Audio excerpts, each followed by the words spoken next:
رات کی تاریکی میں مکہ کی پہاڑیوں پر نبی کریم صلی اللہ علیہ وآلہ وسلم خیمہ زن تھے۔ صرف چند لمحے باقی تھے اس لمحے کے لیے جو تاریخ کا رخ بدلنے والا تھا۔ یہ وہ لمحہ تھا جس کا وعدہ صدیوں سے پہلے کیا گیا تھا۔ کفار مکہ کو خبر نہیں تھی کہ آج ان کی دروازے پر رحمت، عدل اور فتح ایک ساتھ دستک دینے والا ہے۔ نبی کریم صلی اللہ علیہ وآلہ وسلم مکہ کی دور دیوار کے اتنے قریب تھے جتنی کبھی پہلے نہ ہوئے۔ یہ کہانی صرف ایک شہر کی فتح کی نہیں، یہ دلوں کی تسخیر کا واقعہ ہے۔ آئیے جانتے ہیں کہ وہ تاریخی دن کیسے طلوع ہوا جسے ہم فتح مکہ کہتے ہیں۔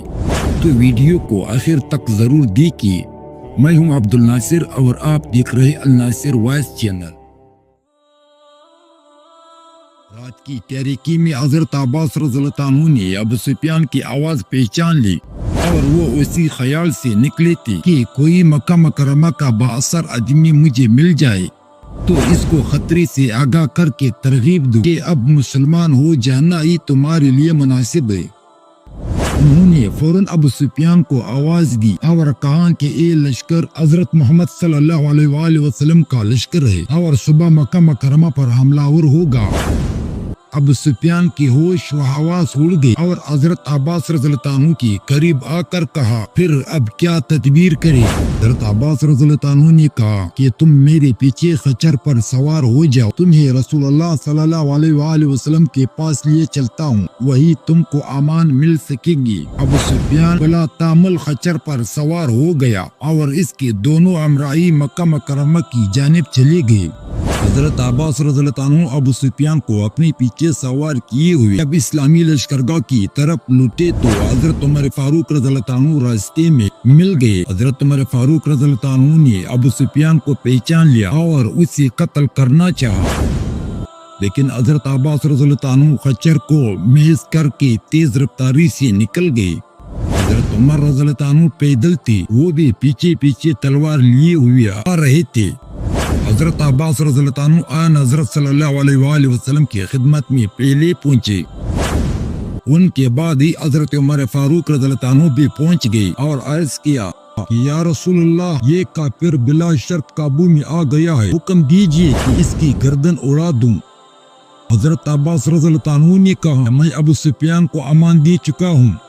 حضرت عمر فاروق رضی اللہ عنہ نے پھر اجازت چاہی تو حضرت عباس رضی اللہ عنہ نے کہا کہ عمر رضی اللہ عنہ، اگر تمہارے خاندان کا کوئی شخص ہوتا تو تم کو اس کے قتل میں اتنا اصرار نہ ہوتا۔ حضرت عمر فاروق رضی اللہ عنہ نے عباس رضی اللہ عنہ کو جواب دیا کہ عباس رضی اللہ عنہ، مجھ کو تمہارے مسلمان ہونے کی اس قدر خوشی حاصل ہے کہ اپنے باپ کے مسلمان ہونے کی اس قدر خوشی نہ ہوتی، کیونکہ جانتا تھا کہ آن حضرت صلی اللہ علیہ وآلہ وسلم تمہارے مسلمان ہونے کی خواہاں تھی۔ ان دونوں حضرات میں اس قسم کی باتیں ہوئی تو آن حضرت صلی اللہ علیہ وآلہ وسلم نے حکم دیا کہ اچھا، ابو سفیان کو ایک رات مہلت دی جاتی ہے کہ، اور پھر حضرت عباس رضی اللہ عنہ سے فرمایا کہ ابو سفیان کو تم ہی اپنے خیمے میں رکھو۔ حضرت عباس رضی اللہ عنہ نے ابو سفیان کو رات بھر اپنے پاس رکھا۔ بکو ابو سفیان نے مسلمان ہونے کا فیصلہ کر لیا اور آن حضرت صلی اللہ علیہ وآلہ وسلم کی خدمت میں حاضر ہو کر اسلام قبول کر لیا۔ عباس رضی اللہ عنہ نے آپ صلی اللہ علیہ وآلہ وسلم کی خدمت میں حاضر ہو کر عرض کیا کہ ابو سفیان ایک جائے پسند آدمی ہے، آپ صلی اللہ علیہ وآلہ وسلم اس کو کوئی خاص عزت بخشے۔ آپ صلی اللہ علیہ وآلہ وسلم نے فرمایا کہ اچھا، جو شخص خانہ کعبہ میں پناہ لے گا اس کو امان دی جائیں گی، اور جو شخص ابو سفیان رضی اللہ عنہ کے گھر میں پناہ لے گا اس کو بھی امان دی جائیں گی، اور جو شخص اپنے گھر کا دروازے بند کر کے گھر میں بیٹھ جائے وہ بھی امان میں رہے گا، اور جو شخص بغیر اختیار لگائے راہ میں ملے گا اسے بھی امان مل جائے گا۔ ابو سفیان رضی اللہ عنہ اپنی یہ عزت افزائی دیکھ کر بہت خوش ہوئے۔ اسی وقت اسلامی لشکر مسلح ہو کر مکہ مکرمہ کی طرف آگے بڑھا۔ لشکر اسلام میں الگ الگ قبیلوں کے الگ الگ نشان تھے۔ ابو سفیان رضی اللہ عنہ نے وادی کے سر پر ایک اونچے ٹیلے پر کھڑے ہو کر اسلامی لشکر کا نظارہ دیکھا اور پھر سب سے پہلے مکہ میں داخل ہو کر منادی کرا دی کہ جو شخص خانہ کعبہ میں یا میرے گھر میں پناہ لے گا محفوظ رہے گا۔ آن حضرت صلی اللہ علیہ وآلہ وسلم کی خواہش یہی کہ مکہ میں خون ریزی نہ ہو۔ آن حضرت صلی اللہ علیہ وآلہ وسلم کو مکہ سے بے سر و سامانی کے عالم میں نکالنا یاد آتا تھا، اور پھر شاہانہ عظمت و لشکر عظیم کے ساتھ مکہ مکرمہ میں داخل ہونا دیکھتے تھے تو بار بار شکر باری تعالیٰ بجا لاتی تھی۔ آپ صلی اللہ علیہ وآلہ وسلم مکہ مکرمہ میں بلا مزاحمت، شوقت و عظمت کے ساتھ داخل ہو کر خانہ کعبہ کی طرف تشریف لے گئے۔ سواری پر 7 بار بیت اللہ کا طواف کیا، وہاں جس قدر بت تھے سب باہر پھینکوا دیے۔ پھر عثمان بن طلحہ رضی اللہ عنہ صاحب کعبہ سے کنجی لے کر خانہ کعبہ میں داخل ہوئے، نماز چاشت ادا کی، پھر خانہ کعبہ کے دروازے پر کھڑے ہو کر ایک خطبہ پڑھا۔ اہل مکہ بھی وہاں گردنیں جھکائے خوف اور شرمساری کے عالم میں آپ صلی اللہ علیہ وآلہ وسلم کے سامنے مجرمانہ انداز میں کھڑے ہوئے تھے۔ آن حضرت صلی اللہ علیہ وآلہ وسلم کا خطبہ کچھ یوں تھا: اللہ ایک ہے جس کا کوئی شریک نہیں، اس نے اپنا وعدہ سچا کر دکھایا، اپنے بندے کی مدد کی اور سارے گروہوں کو شکست دی۔ کسی شخص کو جو اللہ اور رسول پر ایمان لایا ہے یہ جائز نہیں ہے کہ وہ مکہ مکرمہ میں خون ریزی کرے۔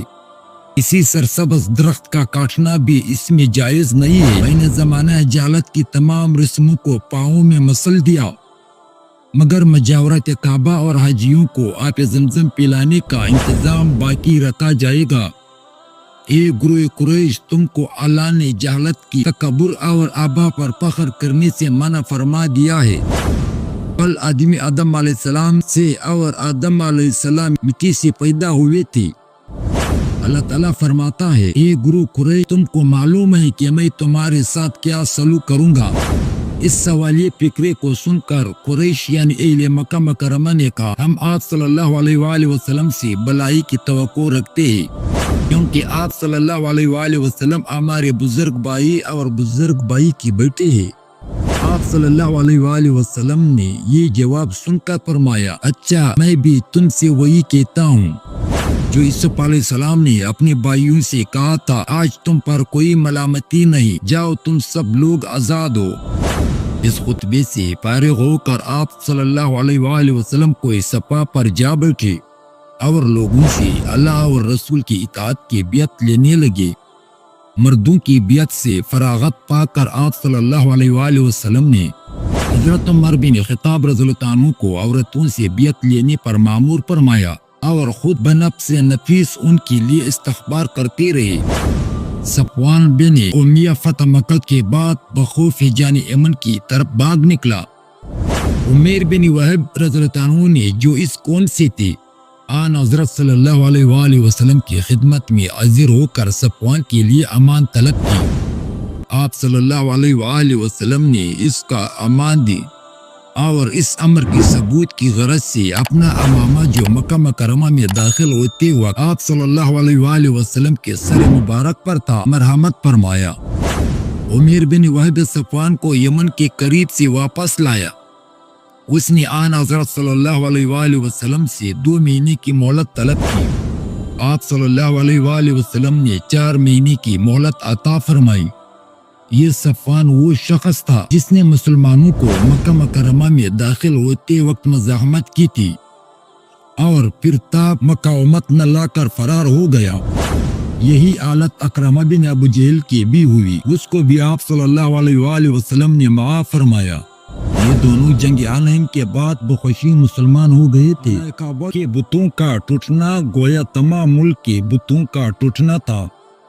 اسی طرح قریش مکہ کا اسلام میں داخل ہو جانا اور اسلام کی اطاعت اختیار کرنا سارے ملک عرب کا متی ہو جانا تھا، کیونکہ تمام قبائل کی انکی قریش کی طرف ہی لگی ہوئی تھی کہ وہ اسلام اختیار کرتے ہی یا نہیں۔ فتح مکہ کے بعد بہت سے قریش مسلمان ہو گئے تھے، لیکن بہت سے اپنے کفر اور بت پرستی پر قائم رہے۔ کسی کو زبردستی اسلام میں داخل کرنے کی کوشش مطلق نہیں کی گئی، بلکہ مدعا صرف امن و امان قائم کرنا اور فساد و بدامنی کو دور کرنا تھا۔ چنانچہ آپ وہ خدشہ باقی نہ رہا اور لوگوں کو مذہبی آزادی حاصل ہوئی۔ اس مذہبی آزادی کی حالت میں بت پرستوں کو اسلام کے مطالعہ کرنے اور سمجھنے کا موقع ملا، اور وہ ایک کے بعد دیگرے بہت جلد بخوشی اسلام میں داخل ہوتی گئی، یہاں تک کہ تھوڑے ہی دنوں میں سب نے اسلام قبول کر لیا۔ فتح مکہ سے فارغ ہو کر آپ صلی اللہ علیہ وآلہ وسلم نے شہر مکہ میں منادی کرائی، جو لوگ مسلمان ہو گئے وہ اپنے گھروں میں کوئی بت باقی نہ رہنے دے۔ پھر آپ صلی اللہ علیہ وآلہ وسلم نے نواح مکہ کے مشہور بتوں کو بت خانوں کے منہدم کرنے کے لیے چھوٹے چھوٹے دستے روانہ کیے۔ حضرت خالد بن ولید رضی اللہ عنہ کو 30 سواروں کی ہمراہ روانہ کیا کہ بنو کنانہ کے بت عزا نامی کو، جس کا استحان ایک نخلستان میں تھا، جا کر منہدم کر دے۔ خالد بن ولید نے جا کر عزا کو پاش پاش کر دیا اور اس کا مندر مسمار کر کے زمین کے برابر کر دیا۔ حضرت عمر بن العاص رضی اللہ عنہ کو بنی عزیل کے بت سوا کو توڑنے اور مسمار کرنے کے لیے بھیجا گیا۔ حضرت عمر بن العاص رضی اللہ عنہ جب مندر کے قریب پہنچے تو پجاری نے کہا، تم کیسے قادر ہو سکتے ہو؟ حضرت عمر رضی اللہ عنہ نے کہا کہ تم دیکھتے جاؤ۔ یہ کہہ کر مندر میں داخل ہو گئے اور بت کو پاش پاش کر دیا۔ پجاری اسی وقت بت پرستی سے نائب ہو کر مسلمان ہو گیا۔ حضرت سعد بن زید شبلی رضی اللہ عنہ کو مناتا نامی بت کے توڑنے کے لیے مکہ میں قدید کی طرف بھیجا گیا۔ وہاں کی پجاری بھی یہ یقین رکھتے تھے کہ مسلمان بت کو توڑنے پر ہرگز قادر نہ ہو سکیں گے، مگر انہوں نے دیکھ لیا کہ مسلمانوں نے جاتے ہی اس کو توڑ پھوڑ کر مندر مسمار کر دیا۔ اسی طرح اور بھی بت خانے مسمار ہوئے۔ اس کے بعد بعض قبائل کی طرف تبلیغ اسلام کے لیے آپ صلی اللہ علیہ وآلہ وسلم نے وفود روانہ کیے۔ حضرت خالد بن ولید رضی اللہ عنہ بنو یازمہ کی طرف بھیجے گئے۔ ان کو قتال سے منع کر دیا گیا تھا، لیکن وہاں اتفاقاً حضرت خالد بن ولید رضی اللہ عنہ کو جنگ کرنی پڑی اور بنو یازمہ کے چند آدمی مقتول ہوئے۔ ان کا اسباب مال غنیمت کے طور پر خالد بن ولید رضی اللہ عنہ جب لے کر واپس مکہ مکرمہ میں آ پہنچے تو آن حضرت صلی اللہ علیہ وآلہ وسلم اس واقعے سے اظہار افسوس فرمایا۔ بنو یازمہ کا مال و اسباب اور اس کے مقتولین کا خون بہا۔ آن حضرت صلی اللہ علیہ وآلہ وسلم نے حضرت علی رضی اللہ عنہ کی یازمہ کے پاس واپس بھیجوایا۔ فتح مکہ کے بعد آپ صلی اللہ علیہ وآلہ وسلم مکہ مکرمہ میں 15 روز تک مقیم رہے۔